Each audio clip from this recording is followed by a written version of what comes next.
ঢং করতে আসবে না, তোমার মতো বর পৃথিবীতে দুটো নেই, বুঝেছো তো? তোমার মতো শয়তান পৃথিবীতে দুটো নেই। এই গানেরগুলো কোথায় রাখিস? মর্নিং, সুপ্রভাত, কেমন আছো সবাই? আমি তো খুব ভালো আছি। কুয়াশা কুয়াশা, ঠান্ডা ঠান্ডার দিনে, তাই তো বাবু? আরে দেখো, আজকে আমার মানি স্মার্ট ওয়াচ পরে কোথায় যাচ্ছে? স্কুলে যাচ্ছে। ম্যাম দেখলে যখন পিঠের উপরে দুদুম দুদুম করে দিয়ে দেবে। ক টাকা নিয়েছে এটা? 100 টাকা নিয়েছে। চলো চলো চলো চলো চলো। তো যাই হোক, ওর খুব ইচ্ছা ছিল স্মার্ট ওয়াচ পরে যাবে। তো আমি বললাম ঠিক আছে যা, সোয়েটারের নিচে রেখে দিবি, অত দেখতে পাবে না। মানে সত্যি কথা বলতে ম্যামরা অতটা দেখতে পাই না, কিন্তু ওরা স্কুলে গিয়ে বান্ধবীদেরকে দেখাতে দেখাতে অর্ধেক চার্জ না শেষ করে দেয়। বারবার ওরম করে টিপবার না, ঠিক আছে? তাহলে চার্জ শেষ হয়ে যাবে। এই 1-2 বার যা দেখাবা আর দেখানোর দরকার নেই। তো আজকে টোটোওয়ালা আসবে না, আজকে বর্ষণের বাবার সাথে পাঠিয়ে দেবো। দিদার বাবা 10 দিন না হলে ও তো ধরো মানে বাইক টাইক চালালে হাওয়া লাগবে, তো একটু সমস্যা আছে। যাই হোক, একদম কুয়াশাপূর্ণ সকাল। আর এই দেখো, প্রত্যেকদিন যাওয়া আসার সময় আমাদের জমিটা দেখতে পাই। এই যে দরজাটা দেখছো, এই সামনের এই যে দরজাটা, এই দরজার সামনের জায়গাটা আমাদের। হ্যাঁ, তিথা আজকে আলুর দম আর লুচি নিয়ে যাচ্ছে টিফিনে। দুধ চার থেকে কিন্তু সকাল সকাল লেবু চাটা অনেক ভালো, স্বাস্থ্যের জন্য ভালো, আর অম্বলের সমস্যাটাও হয় না। তো আমাদের ননদের বর চলে গেছে সকালে চাটা খেয়ে, আর এখন সকালে এটা হচ্ছে আমাদের ব্রেকফাস্ট। ব্রেকফাস্টে আজকে আছে কালকে বাসি তরকারি, যেটা বাঁধাকপি, আলু, শিম, বেগুন সব দিয়ে করেছিলাম, রাতেকার আলুর দম, আর এর সাথে আছে ডিমের অমলেট। তো এই হচ্ছে সকালে ব্রেকফাস্ট। চলো খাওয়া দাওয়া করে নিই। বাসি তরকারি দিয়ে মুড়ি খেতে সেই লাগে।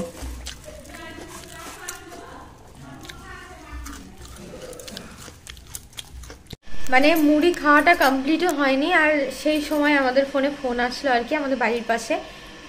ওটা হচ্ছে আমার মানে শ্বশুর মশাইয়ের হচ্ছে মামার ছেলে, কিন্তু একদমই, আর শর্টকাটে বলতে তোমরা চিনতে পারবে যারা পুরোনো ব্লগ দেখো, মায়ার দাদু আর কি মারা গেছে। তো অনেকদিন ধরে মানুষটা কষ্ট পাচ্ছিল। আজকে মানে ফোন করে আর কি দিদিরা খবর দিল। তো তোমাদের দাদা বলছে যে চলো, আর তো দেখতে পাবো না, আর আমাদের ধরো এই খাগড়ার গঙ্গাতেই নিয়ে আসছে, মানে আমাদের বাড়ি থেকে বাইকে গেলে এই 5-10 মিনিটের মতো রাস্তা। তো তোমাদের দাদা বলছে যে চলো দেখে আসি, মানুষটাকে তো দেখতে পাবো না। তো আমি বলছি চলো দেখে আসি গা, কারণ কি বলতো, মানে লাস্ট আমার মনে হয় যে লাস্টের এই যে মানে দেখাটা হয়তো কিছুই না, কিন্তু এটার অনেক কিছু। মানুষটা ভীষণই ভালো ছিল। আমি প্রচুর জামা কাপড় কেচেছিলাম, তো জামা কাপড়গুলো আমি এই মাত্র সব কেচে মেলে দিলাম। মারা গেছে কিন্তু অনেকটা আগে, আমার মানে ফোন জানায়নি, তারপরে আর কি ওই দিদি আমাকে ফোন করে জানালো। এখন আর কিসে যাবো ওই দিকটা, ওই জন্য বললো বাইকেই যাই। সোয়েটারটা পরে নিয়েছো, ভালো করেছো, নাহলে গায়ে হাওয়া লাগবে। আমাকে দিয়ে দাও তালাটা, আমি দিদিভাইকে দিয়ে আসি। আর আমি দেখো কত জামা কাপড় কেচেছি আজকে, এগুলো সব মেলে দিলাম এখানে। আর এইখানে হচ্ছে তোমার ব্ল্যাঙ্কেটটাকে রোদে দিলাম। এই ব্ল্যাঙ্কেটটা তো সাদা রঙের, ওই জন্য এটা আর ব্যবহার করবো না। ওইটাকে কাভার, ওই মানে বিছানার ওয়ার্ড থেকে বালিশের চাদর সব কেচে দিয়েছি। দাও। যেহেতু গ্যারেজে গাড়িটা কয়েকদিন ধরে পড়ে আছে, কয়েকদিন ধরে ধরো বের করা হয়নি, একদমই হাওয়া ছিল না। তো আমরা একদম ঠিকঠাক টাইমে বেরিয়েছিলাম, মানে ওখান থেকে ওরা বেরোনোর সময় ফোন করে দিয়েছিল। যেহেতু আমি একটু কাচাকুচো করছিলাম, সেই জন্য আমার একটু দেরি হয়ে গেছিলো। তারপরেও কিন্তু হুটোপাটা করে যে টাইমে আমরা রেডি হয়েছিলাম, সেই টাইমে আমরা মানে চলে গেলে চলে যেতে পারতাম। তো ওই সাইডে কোনো মানে বাইকে হাওয়া দেওয়ার দোকান নেই, তো ওই জন্য আমরা ভাবলাম এই দিক দিয়ে যাবো আর কি, মানে কাশিমবাজার হয়ে খাগড়া দিয়ে জিটিআই স্কুলের ভিতর দিয়ে একটা রাস্তা আছে, ওখান দিয়ে গেলে শ্মশান একদম একটুখানি। তো যাই হোক, বেরিয়েই আমাদের অনেক রকম সমস্যা। প্রথমে বাইকে হাওয়া ছিল না, তারপরে রেল গেট পড়ে গেল, তারপরে জিটিআই স্কুলের ভিতর দিয়ে দেখলাম গেট বন্ধ, আবার ঘুরে আমরা ওই দিক দিয়ে গেলাম। অনেকটা সময় লেগে গেছিলো আমাদের যেতে। এইমাত্র বাড়ি আসলাম। আর সত্যি কথা বলতে শ্মশান এমন একটা জিনিস, আমি ফার্স্ট টাইম শ্মশানে গেলাম। আমি এর আগে কোনোদিনও শ্মশানে যাইনি। মানে কি বলবো, একটা মানে অটোমেটিক্যাল কান্না চলে আসছে। আর মানে একটা জিনিস তুমি উপলব্ধ করতে পারবে যে কিসের এত অহংকার মানুষের, কথাটা সত্যি একদম, যে আমাদের মানে এই যে এত অহংকার, এত এই টাকা পয়সা, এগুলো সবই কি আর বলবো। তো যাই হোক, এসে রান্না চাপালাম, তিথাও চলে এসছে। ওর পাপা বলছিল হোটেলে খেয়ে নেবো, রান্না চাপাতে হবে না। তো দেখো বেগুন ভাজা, দেখো হয়ে গেছে বেগুন ভাজা, আর এখানে আলু ভাজা হচ্ছে, ভাতটাও ফুটে গেছে, এক্ষুনি নামাবো, একটু ডাল করবো, ডিমের অমলেট করবো, এই দিয়েই খাওয়া হয়ে যাবে আজকে। একটা কথা কি জানো তো, মানে হোটেলে তোমরা যতই ভালো মন্দ খাও না কেন, বাড়ির ডাল ভাতও ওর থেকে অনেকটা বেশি ভালো হয়। কারণ দেখো সবসময়ই যে হোটেলে ফ্রেশ ফ্রেশ খাবারগুলো তোমরা পাবে সেটা না। যেমন দেখো আজকে আমি বাড়িতে ডিমের অমলেট, আলু ভাজা, বেগুন ভাজা, 2 পিস মাছ ছিল, তো ওই জন্য 2টো ডিমের পোচ করেছি। আর এখানে একটা রুই মাছের মাথা ছিল, মুড়ো ছিল আর কি, ওটা দিয়ে মুগ ডাল করেছি। তো এটা দিয়েই বিশ্বাস করো এত সুন্দর খাওয়া হয়ে যাবে না, বলার মতো না। মানে বেগুন ভাজা, আলু ভাজা, মানে ভাজা ভুজোটা আমার মেয়ে একটু বেশি পছন্দ করে খেতে। আর তার সাথে যেহেতু ডালটা আছে, একটু লেবু দিয়ে দিলে ডালটা একদম জমে পুরো ক্ষীর হয়ে যাবে। আর মাছ ভাজা, ডিম ভাজা, মানে তাহলে তো একদম সোনায় সোহাগা হয়ে গেল। মানে এই রান্নাগুলো কি বলো তো, খুব একটা টাইম লাগে না। যেমন আলু ভাজতে, বেগুন ভাজতে, এগুলো কিছুই করতে কিন্তু খুব একটা টাইম লাগে না। আর তার সাথে তোমার ডালটা তো একটু প্রেসারে সিটি দিয়ে, মুড়োটা যাই হোক মাছের মুড়োটাকে একটু ভেজে নিয়ে ডালটাকে সাঁতলে নিয়েছি। আর মাছটাও ধরো ভাজা, মানে সব কিছুই আজকে ভাজা ভুজো হলেও খাওয়াটা কিন্তু জাস্ট দারুণ হয়েছিল। মানে এক কথায় কোনো তরকারি না থাকা সত্ত্বেও খুব ভালোই খেয়েছিলাম। মানে আমার বর আর কি খাওয়ার পরে বলছিল যে মানে হোটেলে গেলেও হয়তো এতটা ভালো খাবার পেতাম না। কারণ সব থেকে যেটা হোটেলের অপছন্দ ওর, সেটা হচ্ছে ডাল। মানে ডালটা এতটাই পাতলা হয় হোটেলে। কিন্তু একটা কথা কি বলো তো, আমার আবার না একটু ঘন ডালের থেকে পাতলা ডালটাই বেশি ভালো লাগে। আমার বরের আবার পাতলা ডাল একদমই পছন্দ না ওর।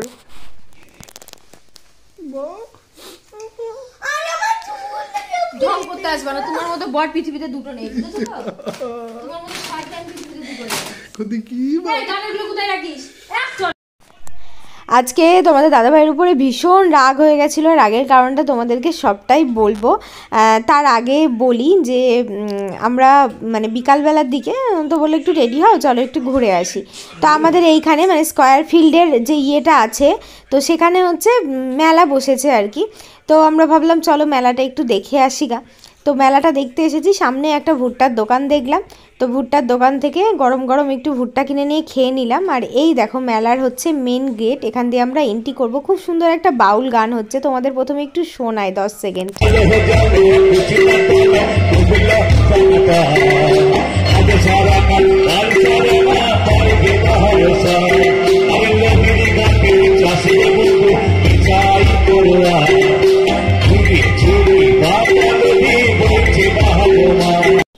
এই মেলাতে কিন্তু মোটামুটি 60-70টা মতো দোকান বসেছিল। সৃষ্টিশ্রী মেলা তোমরা দেখতেই পেলে।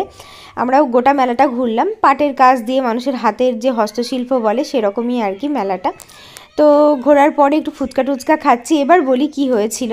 তো তখন আমি তোমাদের দাদাভাইকে বলেছিলাম আমাকে একটু ভিডিও করে দাও, কিন্তু মানে ওকে বললে না, ও সেইভাবে তো তোমরা জানো সবসময় আমি ক্যামেরা দিয়ে ভিডিও করি, ও কিন্তু খুব কম টাইম আমার ভিডিও করে দেয়। মানে ও আমার এই ব্লগিংটাকে হ্যাঁ প্রথম থেকে কিন্তু ভীষণ সাপোর্টিভ, ভীষণ সাপোর্ট করে, হেল্প করে, কিন্তু ও কোনো দিন আমাকে এই ক্যামেরা করে দেওয়া এই সবগুলোতে না একটু বিরক্ত বোধ হয়, যেটা আমার ভীষণই খারাপ লাগে। তো আমি ওই জন্য ওর উপরে রেগে গেছিলাম যে যাও তোমাকে আর ভিডিও করে দিতে হবে না, আমি আর ভিডিও বানাবো না, তোমার যেখানে এত কষ্ট হয়। কিন্তু কি বলো তো, ব্লগিংটা আমার সাথে এতটা মানে জড়িয়ে গেছে না, মানে আমি মানে ব্লগিং না করে আর কি আমি থাকতেই পারবো না। মানে ব্লগিং মানে যখন খুব শরীর খারাপ হয় মাঝে মধ্যে ব্লগিং করি না, কিংবা কোনো দিন যদি ভিডিও পোস্ট না করি না, আমার কেমন একটা মনে হয় যে আজকে ভিডিও দিলাম না, এরকম মনে হয়। কিন্তু তোমাদের দাদাভাই কোনো দিনই আমাকে ব্লগ করতে মানা করে না, কিন্তু হ্যাঁ ব্লগিং ও মানে ভিডিও করে দিতে চায় না। তো ওখানে বাড়িতে একটু রাগ হয়েছিল, বকা দিয়েছি বলে দেখতে পাচ্ছ। আজকে কিন্তু আমাকে ভালো হেল্প করেছে। কি বলো তো, আমরা যারা ব্লগিং করি তাদের, আমার বর তো ধরো বাড়িতে থাকেই না, যখন বাড়িতে আসে ও যদি এরকম করে সুন্দর সুন্দর করে ভিডিও করে দেয় না, তাহলে কিন্তু মানে ভীষণ ভালো লাগে, মনের মধ্যে একটা আলাদা রকমের। যারা ব্লগিং করো একমাত্র তারাই জানো। কিন্তু আমার বর একটু বিরক্ত বোধ হয়। হ্যাঁ করে দেয় না বলাটা ভুল, মানে করে দেয়, এই দিচ্ছি কি, মানে ও যে নিজের থেকে আগ্রহ করে যে আমি এটা কেনাকাটা করছি কি এটা করছি। অন্যান্য ব্লগে আমি যেটা দেখি আর কি, যে অন্যদের বরেরা খুব সুন্দর, মানে খুব সুন্দর সবসময় দেখবে ক্যামেরা নিয়ে করে, সেটাও না। তো যাই হোক, ওখান থেকে ওই মেলাটা ঘুরে মানে বহরমপুর স্কয়ার ফিল্ডের মেলা ঘুরে আমরা চলে এসেছিলাম কালীবাড়ির মেলাতে। কালীবাড়ির মেলায় আজকে হচ্ছে মানে ভাঙা মেলা, আজকে শেষ দিন। তো এখান থেকে আমি ভেবেছিলাম যে কিছু জিনিস কিনবো আজকে, তো সেই মতো আমি কিছু জিনিসও কিনেছিলাম, আমার মেয়ের কিছু খেলনাপাতি, ক্লে, আর তার সাথে কাচেরও কিছু জিনিস কিনেছিলাম। অনেক দিন ধরে ইচ্ছা ছিল চিয়া সিড সকালে ভিজিয়ে রেখে খাবো, একটা কাচের পাত্রর দরকার। দামটা অনেকটা বেশি বলছিল, কিন্তু বেশ ভালোই পছন্দ হলো। তারপরে কাচের সুন্দর সুন্দর কাপ দেখছিলাম, কাপগুলো তো আমার কাচের কাপ সত্যি কথা বলতে অতটা পছন্দ হয় না। তো তোমাদের দাদা বললো তোমার পছন্দ হয় না, আমি আর আমার মেয়ে খাবো, তুমি অন্তত আমাদের জন্য দুটো নাও। তো কাপগুলো 40 টাকা করে বলছিল, প্রচুরই জিনিস ছিল। একটা কথা কি বলো তো, কালীবাড়ির মেলাতে জিনিসের দামটা অনেক নেয়, কারণ এই যে মেলাতে ওরা 1 মাস বসে থাকে, ওদেরকে প্রচুর চার্জ করে, মানে প্রত্যেক দিন প্রায় 1000-1500 টাকা করে ওদের কাছ থেকে নেয়, সেটা তো ওরা আমাদের মাথা থেকেই তুলবে, তাই না? তো সেই জন্য একটু দামটা বেশি থাকে।